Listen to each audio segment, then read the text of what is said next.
बिस्मिल्लाहिर्रहमानिर्रहीम। अस्सलाम वालेकुम स्टूडेंट्स। आज हमारा जो लेक्चर है ये प्रेजेंटेशन ऑफ डाटा के हवाले से है और टॉपिक है स्टेम एंड लीफ डिस्प्ले।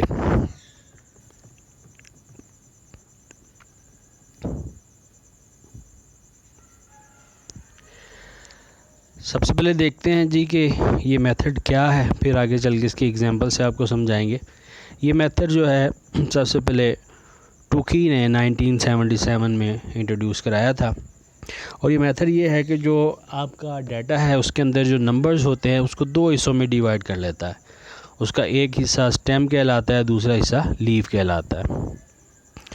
अब स्टेम क्या चीज़ है? स्टेम जो है ये लीडिंग डिजिट होता है और इसको सॉर्टिंग के लिए इस्तेमाल करें, यानी किसी भी नंबर का जो लीडिंग यानी शुरू का डिजिट है या डिजिट्स हैं उनको हम स्टेम कहते हैं। इस तरह लीव जो है वो ट्रेलिंग डिजिट्स होते हैं, यानी उन शुरू के डिजिट्स के बाद जो डिजिट्स आ रहे हैं उनको हम लीफ कहते हैं। अब स्टेम एंड लीफ के अंदर हम स्टेम और लीफ कैसे डिटरमिन करते हैं कि स्टेम किसको रखेंगे, लीफ किसको रखेंगे। सबसे पहले ये देखें कि एक वर्टिकल लाइन लगा के एक टेबल के अंदर जैसे हम कॉलम सेपरेट करते हैं, हम स्टेम और लीफ को सेपरेट करते हैं।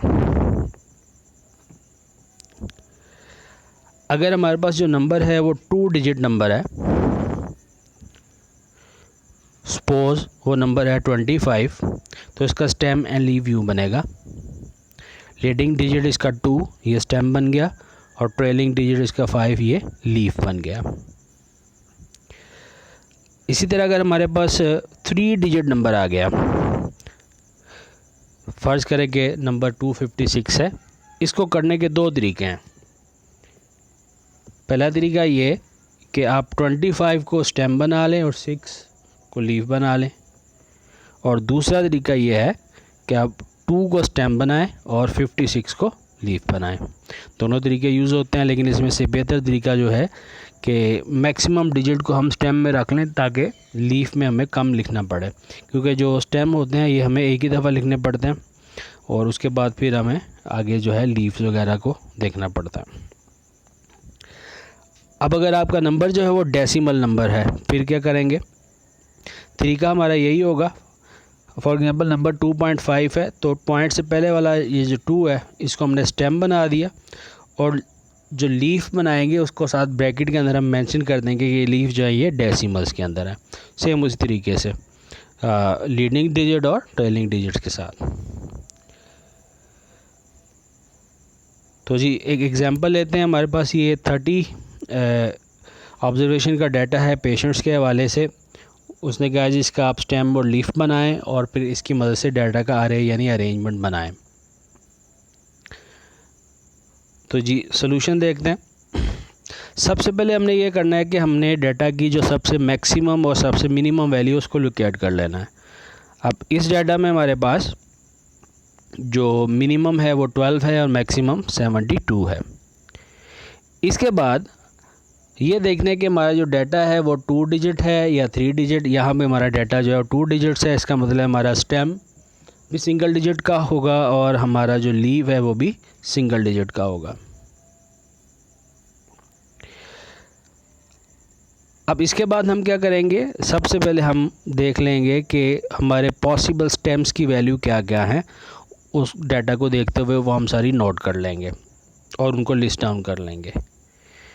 फिर उसके बाद जो लीव्स हैं उनको हम 1 बाय 1 डाटा को ऑब्ज़र्व करने के बाद लिखेंगे। देखिए ज़रा, ये डाटा है हमारे पास, ये स्टेम एंड लीफ डिस्प्ले आ गया हमारे पास। ये सबसे पहले कॉलम में स्टेम है, जितने ऑल पॉसिबल स्टेम्स थे वो हमने लिख लिए, ये सारे आपके सामने आ गए। अब डाटा की पहली वैल्यू देखिए 48 है, तो ये रेड में देखिए 4 को मैंने हाईलाइट किया 4, इसके सामने हमने ये रेड लिख दिया 8। इसी तरह फिर दूसरी ऑब्जर्वेशन 31, ग्रीन में देखिएगा 3 लिखा हुआ है स्टेम के अंदर और 1 आ गया लीफ के अंदर। फिर अगली ऑब्जर्वेशन है 54, ये पर्पल में आप देखें 5 और उसके लीफ के अंदर क्या आ गया 4। इसी तरह सो ऑन हमने 30 ऑब्जर्वेशंस के लिए कंटिन्यू करते जाना है। और तीसरा जो कॉलम आपको नज़र आया ये लीफ ऑर्डर्ड है। ऑर्डर लीफ सिंपली हमने ये जो लीव्स हमारे आए हैं इनको हमने असेंडिंग ऑर्डर के अंदर अरेंज कर दिया। इनको हम यूज़ करेंगे बाद में डाटा को अरेंज करने के लिए। जैसे आप देखें पहला हमारे पास 1 है, तो ऑर्डर लीफ को देखो तो ऑब्जर्वेशन बनती है 1 2 और 1 8। इसी तरह दूसरे स्टेप 2 को कंसीडर करें और इसको लीफ ऑर्डर के साथ मिलाएं तो आ जाएगा 26 27 29। ठीक, तो ये देखें इसी प्रोसेस को जो मैंने पीछे एक्सप्लेन किया उससे देखते हुए हमने क्या किया जी, ये हमारा जो डाटा है ये एक अरे के अंदर भी इस तरह आ गया 12 18 26 एंड सो ऑन। तो ये सिंपली हमारे पास डाटा जो है आसानी से डिस्प्ले भी हो गया और उसको हमने अरे भी कर लिया। अब देखते हैं कुछ एडवांटेजेस स्टेम और लीफ के। सबसे बड़ा इसका एडवांटेज ये है कि हमारे पास जो ऑब्जर्वेशंस होती हैं जब हम उनको डिस्प्ले कराते हैं तो उनकी इंडिविजुअल आइडेंटिटी जो है वो लॉस्ट नहीं होती। यानी हम इस डिस्प्ले से हमेशा अपनी ओरिजिनल ऑब्जर्वेशन को एक्सट्रैक्ट कर सकते हैं, जबकि जब आप फ्रीक्वेंसी टेबल्स वगैरह बनाते हैं तो उससे वापस ओरिजिनल ऑब्जर्वेशंस को एक्सट्रैक्ट करना हमारे लिए मुमकिन नहीं होता, उनकी आइडेंटिटी जो है वो लॉस्ट हो जाती है। और दूसरा आ गया जी कि स्टेम और लीफ जो है ये यूज़फुल होता है डाटा को अरे करने के लिए। और तीसरा इसका जो एडवांटेज है कोई भी हमारे पास स्टेम एंड लीफ डिस्प्ले अगर होगा तो हम उसको किसी वक्त फ्रीक्वेंसी डिस्ट्रीब्यूशन में कन्वर्ट कर सकते हैं, क्योंकि हमारे पास ओरिजिनल आइडेंटिटी तमाम ऑब्जर्वेशन की मौजूद होती है। लेकिन अगर आपके पास फ्रीक्वेंसी डिस्ट्रीब्यूशन हो तो उससे स्टेम एंड लीफ बनाना मुमकिन नहीं है। तो ये हमारा टॉपिक था, आज का छोटा सा टॉपिक था, एक मैंने आपको एग्जांपल करके बताई है। अब ये एक रेफरेंस है बुक का, इस बुक में ये आपको 3 क्वेश्चंस मिल जाएंगे।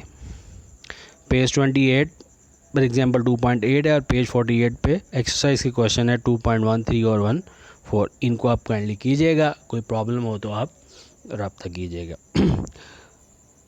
Thank you very much for today.